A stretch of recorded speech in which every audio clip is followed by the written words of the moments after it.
When The Verge began covering drones 3 years ago, we got a lot of grief about using that word, drone. These were just remote-controlled toys, people would say. They couldn't fly themselves. At CES the last 2 years, we finally saw drones that could sense and avoid obstacles. But these were R&D projects and tech demos. So far, not gadgets you could actually buy. Well, that all changes today with the introduction of DJI's newest drone, the Phantom 4. This is kind of the drone that we've been waiting for. There were drones that could help you fly, that could take off and land or return home. Then there were drones that could follow you or orbit around you, but they were always blind to their surroundings. If it was following you down a ski slope and there was a tree in the way, the drone doesn't know about that and it's just going to go right into it. So this is a little different. Before, when the Phantom was following me, it was using GPS. So it was following my phone, which was attached to the remote. Now it's using computer vision, identifying me as a subject and then following based on that. That's the real difference, is follow me is not following me, it's following the signal. Whereas active track is actually creating that image of the person, recognizing the 3D image that changes, because you don't look the same when you turn your head to the side as when you do looking forward, or when you're walking you look different too. But the Phantom 4 is smart enough to recognize that it's still you and stay locked onto you. This is really the implementation that we dreamt of, which is a combination of computer vision that's going to keep the subject completely in frame, and also active obstacle avoidance. So it senses the air environment around it and will make intelligent decisions to avoid collision. Avoiding crashes is a great new feature, obviously, but DJI is using the computer vision technology to do more than just that. A new feature called Active Track, for example, lets you trace a circle around a subject you want to keep in frame. The Phantom's onboard computer builds a 3D model of that subject and then automatically follows it for you. The Phantom 4 accomplished this feat with the help of 3 extra cameras, 2 in the front and 1 below, and 2 ultrasonic sensors. It has also added a second onboard computer for processing and understanding the data it's ingesting about the environment. It's the first consumer unit to come to market that can actually see the world around it and adjust accordingly, a big step towards a truly autonomous aircraft.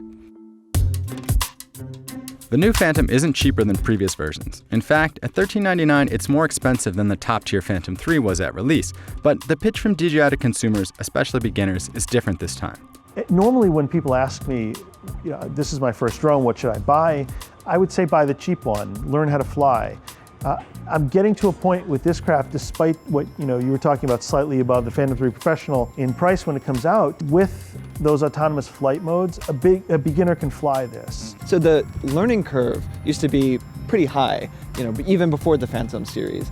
And with the Phantom 3, it became a lot easier to get up in the air, but there's still a lot of confidence issues for people getting up in the air for the first time and learning how to get excellent shots. We're trying to decrease that time from getting up in the air for the very first time and getting exactly the shot that you want. And this is the system to do that. By and large, if you wanted to do any complex maneuvers, you had to learn how to use a 2-stick controller and fly manually. So the idea is with Tap to Fly, you don't have to do that anymore. You could just sort of use the viewfinder, like what you can see, as the way to set the shot. Yeah, we're trying to find an easier interface for first-time pilots to be able to use. And there's really nothing more simple than pointing in a direction that you want it to fly. It also makes it easier to get smooth shots. When you're filming in one direction, you're often making little micro corrections that cause the footage to look a little wobbly. Right. This just creates one smooth shot, and if you try to change directions, likewise, it'll smooth out the direction of the shot so that you get a really beautiful image. So now we're heading towards the building. Fingers crossed it will make a decision about how to deal with that.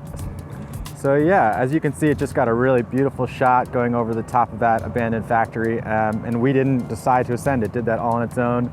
It cleared it perfectly. That's a lot closer than I probably would have felt safe flying on my own, but you let the robot decide what's best. So this is our moment of truth. The drone is going to lock onto us as a human wall, one of us anyway, and then we're gonna tap to fly. It's gonna head towards us and sense that we're an obstacle, hopefully, and avoid us. Yep. So you just pick a point in front of it, hit go. Here comes the drone. Hopefully it sees us and decides to fly over our head. Wasn't even close. See? Benevolent robot overlords. The fully autonomous mode on the Phantom 4 are amazing, and they're starting to push up against the edge of what the Federal Aviation Administration considers safe flying practices.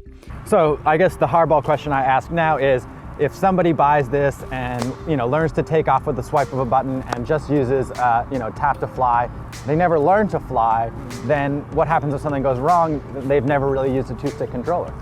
Right, so there's actually a number of things that we've built on board. One is there's some things that you can only access if you're using two sticks. So using sports mode, for example, that's an advanced flying mode that we only allow people to unlock if they agree that they know how to fully operate using the sticks.